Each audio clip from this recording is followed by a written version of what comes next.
Hi everyone. It is with much sadness, grief and disgust that I have been watching recent developments surrounding the Draw Mohammad Day, held on May 20th, 2010 on Facebook. The battle lines are now more firmly drawn than ever. On one side we have the atheists, those who do not believe in God. Of course, they themselves are believers. This group of people just happens to believe that there is no God. They are joined by the agnostics, those who are not certain about what to believe regarding God. Lastly, there are those who mistakenly think all religions are more or less the same. Therefore, one can choose one above the other, based on personal preference or circumstances. All of the participants on this side want to uphold freedom of speech and expression.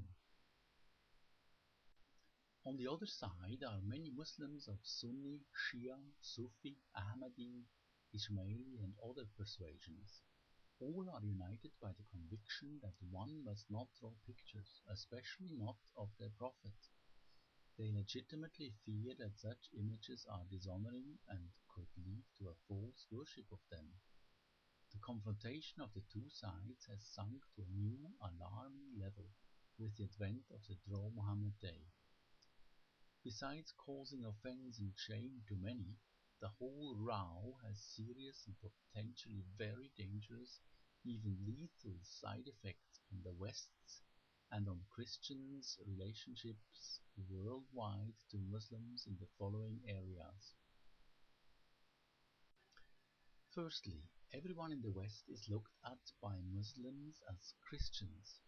From a Muslim's perspective, to be born in a Muslim country into a Muslim family makes you automatically a Muslim. It is only natural for them to think that the same applies to someone born in a so-called Christian country into a Christian family. Of course, nothing could be further from the truth. The Bible clearly teaches that God has no grandchildren. To be part of His spiritual family, everyone needs to personally decide to repent. That means to change their selfish thoughts and to turn around from their wicked ways and believe that Jesus died for the forgiveness of their sins on the cross. Out of thankfulness, they will then do what Jesus says.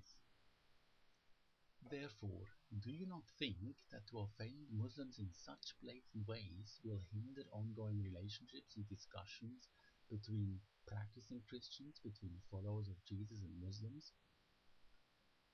The second area flows out from the first one. People who take part in events like the Draw Mohammad Day are putting the lives of Christian minorities in Muslim countries at serious risk. Again, from a Muslim perspective, people are not seen as individuals, but as part of communities. Therefore, will not what so-called Christians in the West are doing be automatically seen as a collective action of all Christians, even those who live as minorities in Muslim nations? Past incidents, for example the wars in Kuwait, Iraq and Afghanistan, have shown that they caused a surge of violence triggered by Muslims towards Christians that resulted in many deaths and burning of Christian homes and businesses. This should come as no surprise. In the same way as most Westerners would willingly support war to defend political, economic and religious freedom, most Muslims will similarly stand up and fight for what they consider to be most important, the honor of their Prophet and their religion. Lastly, will not making fun out of someone else's religious views prevent an urgently needed serious dialogue on real issues? The fact is that all the religions are not basically the same. To insist that they are is just as plain wrong as saying that different economic or political systems are one and the same.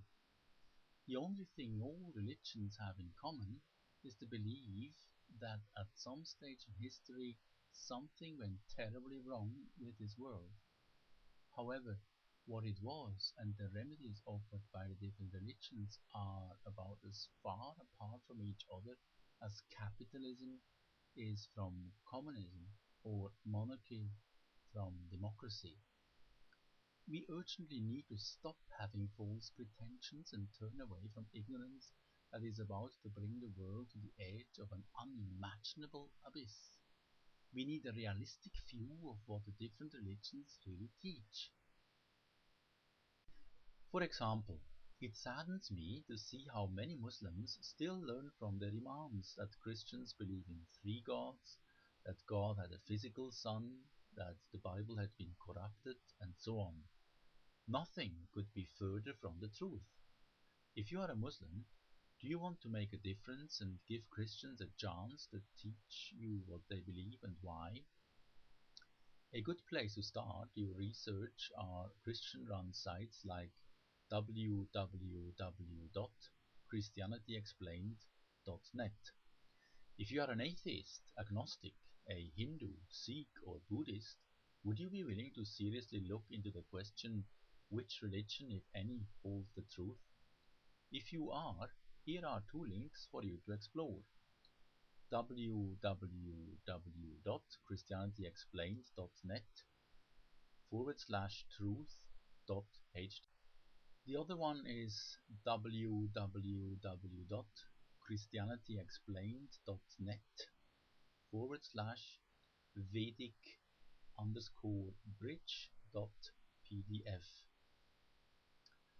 Is that not better than insulting and threatening each other like little children on the playground?